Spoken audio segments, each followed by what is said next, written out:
Hello everyone, it's story time and today I'm going to read you a favourite, The Bog Baby. Long ago, when we were little, me and Chrissy did something bad.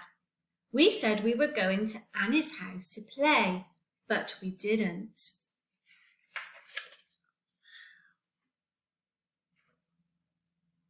We went fishing. All by ourselves, which wasn't allowed. Chrissy said there was a magic pond in Bluebell Wood. Can you see all the bluebells? And there they are, look. It was only ever there in spring. When it rained, it made a huge puddle in the dell. And pond creatures came. We could fish for newts, she said. I won't tell if you won't. So we went. We found the pond. It was squelchy round the edge. The bluebells squeaked under our boots. We fished and fished, but we didn't catch a newt. We caught something much better. We caught a bog baby.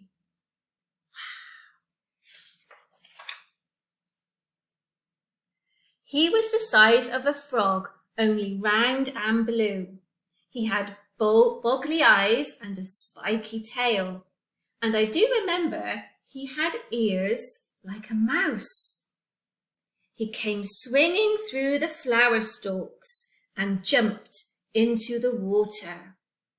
He floated up and down on his back and he sucked his toes. He's a funny little baby. That's when I fished him out. He didn't struggle. He sat in my hand and looked surprised.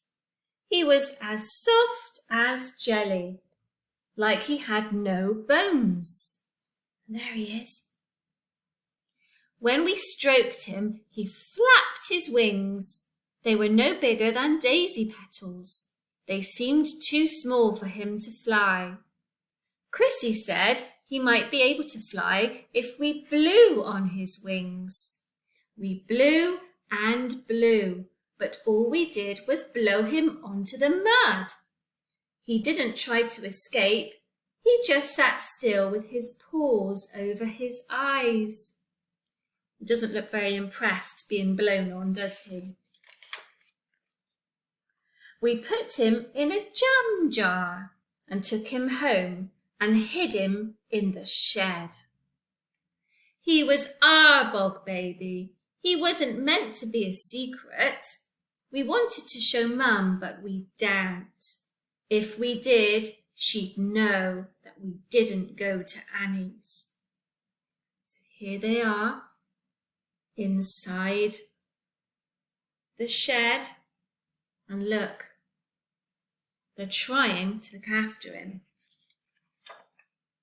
We made our bog baby a beautiful home in a bucket.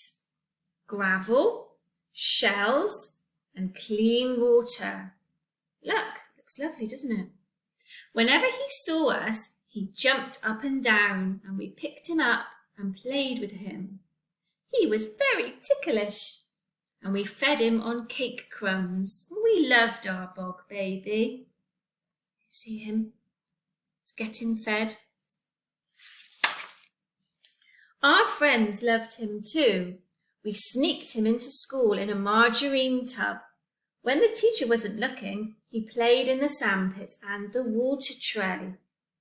In the afternoon, he slept in his tub on a piece of damp cotton wool. Look, they're all crowding round, look, having a look. Chrissy made him a collar and lead, and we took him for walks in the field. There he is. Once a crow nearly ate him, but we scared it away just in time. Shoo, shoo.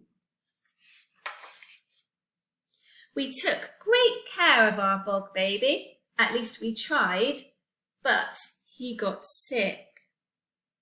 He didn't jump up and down anymore. He went pale and his wings drooped. He wouldn't touch his cake crumbs. We gave him all sorts, but he just spat them out. We wanted to ask Mum for help, but we daren't because of Annie. But the bog baby got thinner. He wouldn't walk on his lead, and he hid under his shell. He wouldn't come out, no matter how much we loved him. Can you see him? There he is. He's hiding. Mum found us in the shed. Can you see? They're very worried about him, aren't they? And Mum's looking in, and so's the cat.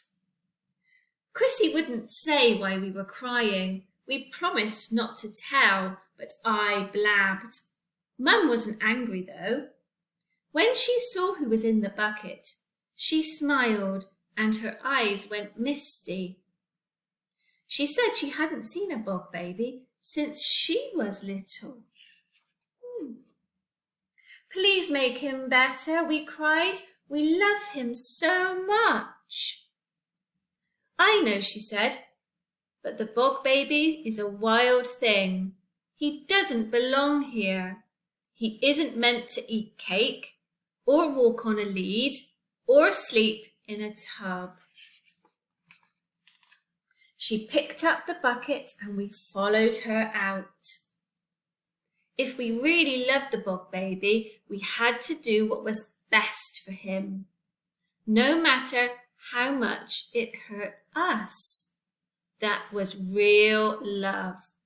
That's why we let him go, back into his natural habitat where he lives. Back where he belonged, living in the wood and playing in the pond, sleeping in the damp leaves under the moon.